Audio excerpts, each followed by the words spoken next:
आज की इस वीडियो में हम बात करने वाले हैं हॉट एयर बैलून का आविष्कार कब और किसने किया। नमस्कार दोस्तों, इंडिया नोटबुक चैनल पर आपका फिर से वेलकम है। हॉट एयर बैलून को दुनिया का सबसे पहली फ्लाइट माना जाता है। इंसान हमेशा से परिंदों को देखने के बाद यह उम्मीद जरूर करते थे कि हम भी हवा में उड़ सकते हैं। हॉट एयर बैलून फ्लाइट कई हजारों किलोमीटर तो ट्रेवल नहीं कर सकती, लेकिन लोगों को एक अंदाजा था कि इंसान भी हवा में सफर कर सकते हैं। बात करते हैं हॉट एयर बैलून के इतिहास के बारे में। हॉट एयर बैलून के आविष्कार से पहले चीन में करीब 220 सीसी में हॉट एयर बैलून का आविष्कार हो चुका था, जो मिलिट्री में सिग्नल देने के लिए काम करते थे। जानते हैं हॉट एयर बैलून का आविष्कार कैसे हुआ। हॉट एयर बैलून को फ्रेंच के जोसेफ और जैकवेस के नाम के दो भाइयों ने 1783 में हॉट एयर बैलून का आविष्कार करा था। पहली बार जब हॉट एयर बैलून को उड़ाया गया था तो किसी ने सफर नहीं किया था। हॉट एयर बैलून ने करीब 1000 मीटर ऊपर उड़कर 2 किलोमीटर सफर तय करने के बाद खेतों में जाकर क्रैश हो गया था। दोस्तों, जानते हैं हॉट एयर बैलून के आविष्कार की कहानी। जोसेफ और जैकवेस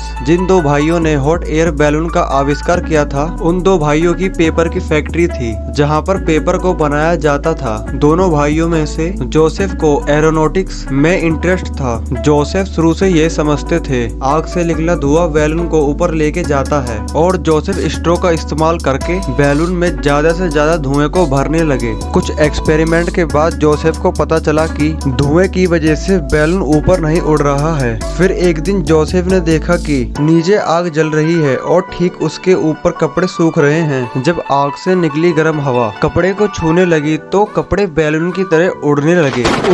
उस नजारे के बाद जोसेफ को पता चला कि हॉट एयर बैलून को उड़ाने के लिए धुएं की आवश्यकता नहीं है, बल्कि गर्म हवा की जरूरत है। दोस्तों, बात करते हैं हॉट एयर बैलून कैसे काम करता है। आपको यह तो पता चल गया होगा कि हॉट एयर बैलून गर्म हवा की वजह से उड़ता है, क्योंकि गर्म हवा बहुत हल्की होती है और हॉट एयर बैलून का साइज बहुत बड़ा होता है। हॉट एयर बैलून का साइज जितना बड़ा होगा उतनी गर्म हवा को बैलून उठा सकता है। हॉट एयर बैलून में इस्तेमाल किए जाने वाली जरूरी चीजों के बारे में बात करते हैं। पहले नंबर पर आता है पैराशूट, दूसरे नंबर पर आती है गोरस, और तीसरे नंबर पर आती है पेंसिल, और चौथे नंबर पर आता है envelope. Parachute hot air balloon के ऊपर के हिस्से में होता है। इसके कारण गर्म हवा को बाहर जाने में मदद मिलती है। इसी की वजह से हॉट एयर बैलून को ऊपर या नीचे की दिशा में लाया जाता है। दोस्तों, पूरे हॉट एयर बैलून को एनवलप कहा जाता है और इस एनवलप को गोरस और पेंसिल के साथ कवर किया जाता है। दोस्तों, बात करते हैं टाइमलाइन की।